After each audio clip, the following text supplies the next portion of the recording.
नमस्कार, मैं हूं साधना भारती, कांग्रेस की राष्ट्रीय प्रवक्ता और भारतीय ओबीसी महासभा के मुख्य संयोजक। सर्वविदित है कि हमारे प्रधानमंत्री मोदी जी जन्मजात पिछड़े ओबीसी नहीं हैं। मोदी जी तो जन्मजात अगड़े मनुवादी हैं। पिछड़ा ओबीसी वोट हथियाने के लिए ही मोदी जी ने गुजरात का मुख्यमंत्री बनने के बाद अपनी अगड़ी जाति को पिछड़ी जातियों की सूची में शामिल कराया। मोदी जी की मानसिकता अब भी पिछड़े और अति पिछड़े समुदायों का शोषण और दोहन करने वाली ही बनी हुई है। विशैली बीजेपी की मनुवादी मोदी सरकार 16 से 18 अप्रैल 2026 तक चलने वाले संसद के विशेष सत्र में संविधान का 131वां संशोधन विधेयक 2026, परिसीमन विधेयक और केंद्र शासित प्रदेश संशोधन विधेयक पेश करने का मायाजाल बिछा रही है। इन तीनों विधेयकों के माध्यम से महिला आरक्षण की आड़ में भारतीय महिलाओं की आधी से अधिक आबादी अति पिछड़ी ओबीसी महिलाओं के आरक्षण का अतिक्रमण करना चाह रही है। संविधान के अनुच्छेद 82 के तहत प्रत्येक जनगणना के बाद परिसीमन अनिवार्य होता है। यदि संविधान का 131वां संशोधन विधेयक 2026 पारित हो जाता है तो भविष्य में परिसीमन कराने के लिए जनगणना की अनिवार्यता ही समाप्त हो जाएगी। फिर तो मोदी सरकार लोकतंत्र की मर्यादाओं के सभी मानक मिटाती ही चली जाएगी। आजकल मोदी सरकार बेरोजगारी, महंगाई, महिला उत्पीड़न और एप्स्टीन फाइल जैसे घिनौने कांड और अन्य गंभीर मुद्दों से जनता का ध्यान भटकाने के लिए महिला आरक्षण की मरीचिका का मायावी चक्रव्यूह रचा रही है। कुल मिलाकर महिला विरोधी मनुवादी मोदी सरकार महिला हितैषी दिखने का नाटक दिखा रही है। भारत की आधी आबादी महिलाओं की है और महिलाओं की आधी से अधिक आबादी ओबीसी अति पिछड़ी महिलाओं की है, जिन्हें सन 2027 की जातिगत जनगणना के आंकड़े आए बिना ओबीसी महिला आरक्षण नहीं मिल सकता।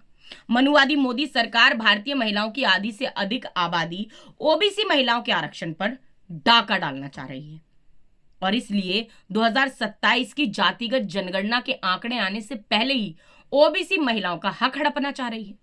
विशैली बीजेपी की मनुवादी मोदी सरकार से भारत के बहुसंख्यक ओबीसी समाज की इस बेटी साधना भारती का सीधा, सटीक और सरल सवाल है कि अगर मोदी सरकार को 15 साल पुरानी सन 2011 की जनगणना के आंकड़ों के आधार पर परिसीमन कराना ही है और वास्तव में महिला आरक्षण दिलाना ही है, तो मनुवादी मोदी सरकार सन 2011 में तत्कालीन कांग्रेस की केंद्र सरकार द्वारा कराई गई जातिगत जनगणना के आंकड़े भी सार्वजनिक करा दो और भारतीय महिलाओं की आधी से अधिक आबादी अति पिछड़ी ओबीसी महिलाओं को भी उनकी आबादी के अनुपात में आरक्षण दिला दो।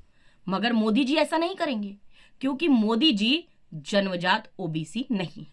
रूप बदलने में माहिर मामा मारीच के साथ अगर योगी बाबा रूप में रावण ना आता तो सीता माता का हरण ना हो पाता। हजारों राक्षसों के बीच रावण राज में सीता माता सुरक्षित रहीं, मगर वस्त्र बदलने में माहिर मोदी बाबा के राज में आज सीता माता की अति पिछड़ी ओबीसी बेटियां सुरक्षित नहीं हैं। अति पिछड़ी बेटियों, महिलाओं के लोकतांत्रिक अधिकारों को अली बाबा और 40 चोरों की तर्ज पर आज मोदी बाबा और 40 चापलूस नौटंकीबाज नेतागण लूटने का षड्यंत्र रचा रहे हैं। मोदी बाबा तो मनुवादी विशैली बीजेपी की बड़ी अम्मा आरएसएस के प्रचारक बाबा भी रहे हैं। मोदी बाबा जी अब भारत विशैली बीजेपी की बड़ी अम्मा आरएसएस के अहंकारी अरमान से नहीं चलेगा, गॉडसेवादी गद्दारों के गुमान से भी नहीं चलेगा और मनुवादी विधान से भी नहीं चलेगा। भारत तो अंबेडकरवादी समतामूलक संविधान से चला है और अंबेडकरवादी समतामूलक संविधान से ही चलेगा। और जब जब जुर्मी जुर्म करेगा सत्ता के गलियारों से, चप्पा चप्पा गूंजेगा तब इनकलाब के नारों से। धन्यवाद।